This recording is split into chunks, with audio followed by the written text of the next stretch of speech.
조선일보의 재밌는 보도입니다. 김건희 행사에 동행하는 이 인물에 관해서 검찰이 소환 조사를 할 것이란 보도입니다. 해당 부분에 주목하는 것은 조선일보는 한 달 내내 김건희 비선 논란을 집중 조명하며 대통령실 내부에 있는 김건희 세력들을 소탕하라고 했었죠. 그중 하나의 인물로 보입니다. 그렇다면 다른 사람한테도 받은 물품을 수사하려는 이유와 관련해 전날 이성만 의원이 기자회견으로 폭로한 충격적 내용 보시고 이어가 보겠습니다. 용도를 알 수 없는 콘크리트 하수관 5개가 땅속에 수직으로 묻혔다는 내용입니다. 기둥처럼 수직으로 한 개씩만 각각 다른 위치에 내설했다는 것입니다. 2022년 11월 위성사진에서는 전혀 찾아볼 수 없는 흰색 구조물 5개가 2023년 4월의 위성사진에서는 선명하게 나타나 있습니다. 소수의 인부들만 동원되어 일을 했다고 합니다. 석회나 흙이나 돌로 보는 거거든요. 그거는 나쁜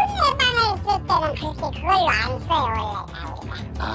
근데 왜 꼭 굳이 5개를 박았을까요? 5개를 오방을 친 것 같아. 김건희 여사가 평소 오방신을 신봉한다는 대선 당시의 소문을 상기할 수밖에 없었습니다. 네, 느낌이 심상치가 않습니다. 물론 검찰이 김건희를 제대로 수사할 것이란 기대는 하지 않습니다. 건희가 갑자기 출마한 이유는 6월 초에 한국, 아프리카 정상회의가 열립니다. 아프리카 몇 개국 정상이 올지 모르겠지만 프레스센터 규모가 내 외신 기자 500명급이라는 걸로 봐선 작은 행사는 절대 아닙니다. 그렇다면 제 생각에 김건희는 해외에 나가도 무시당하고 외신들이 좋게 보도를 해줄 리 없으니 국내에서 왕노릇하고 싶은데 스트레스를 풀려고 미리 이렇게 약을 치며 돌아다닌 것은 아닌지 합리적 의심이 듭니다. 그래서 길을 쓰고 지금 특검을 막으려고 하는 것입니다. 그렇다면 이 반헌법적이고 후한무치한 거부권으로 탄핵까지 갈 수 있을까? 라는 부분에 대해서는 사실 저는 지금은 조금 회의적입니다. 당장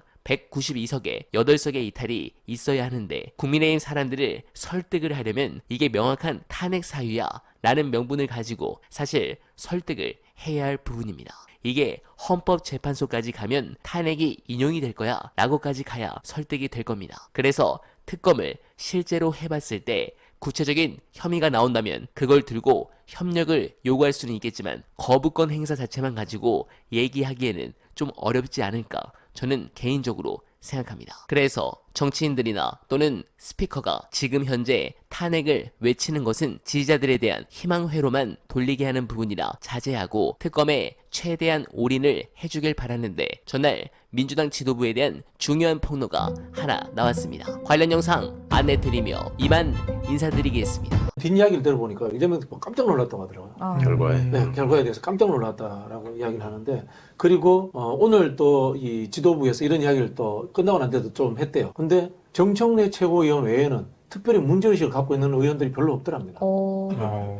국회의원들이 그럴 수도 있지 이런 생각을 가진다는 것에 대해서 이재명 대표가 더 놀랐다라는 이야기를 제가 전언을 들었는데 이재명 대표는 대의민주주의라는 것이 당원과 국민 지지자들이 원하는 대로 가야 되는 것이 아니냐라는 근본적인 생각과 두 번째는 대선을 대비한 전략적 생각. 의원들은 역시 자기 선거가 중요하구나. 그리고 국회의원 선거는 당을 위해서 자신을 위해서 열심히 하는데 나머지 선거들에 의해서는 취향에 의해서 할 수 있다. 예를 들면 대통령 선거 때는 내 선거가 아니기 때문에 열심히 안 할 수도 있다는 생각들. 이런 흐름으로 갈 수 있다는 우려감을 가질 수 있다고 봅니다. 그 후자는 아주 중요한 지점. 네. 실제로 그런 움직임을 보여가지고 지난번 대선 때 졌다라고 생각하시는 분들도 많이 있고 그리고 그런 태도를 취한다고 하면은 22대 국회가 과연 국민들의 사랑과 지지를 다시 받을 수 있을 것인가 하는 게 이제 걱정이 드는 거고.